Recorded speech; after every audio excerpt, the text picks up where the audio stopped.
Hello, in this video I'm gonna show you how to download WhatsApp on iPhone 16 Pro and Pro Max. In order to install WhatsApp and have it on your iPhone, you need to open the App Store. In the App Store, you want to switch to search over here in the bottom right corner. Then you can tap here at the top in order to start typing. And of course, we're gonna type WhatsApp. And then you should be able to find this app over here. You can press get in order to start downloading it. You might need to double click the side button in order to install it.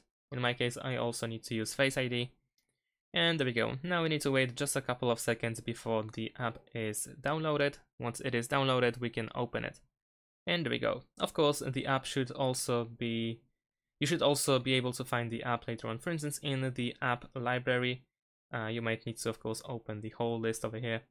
But essentially, this is how you can get it. And if the app wasn't added to the home screen, then of course you can find it in the app library. Let's see where it is. It should be in recently added. There we go. So I can press and hold my finger and then drag it towards the home screen. And there we go.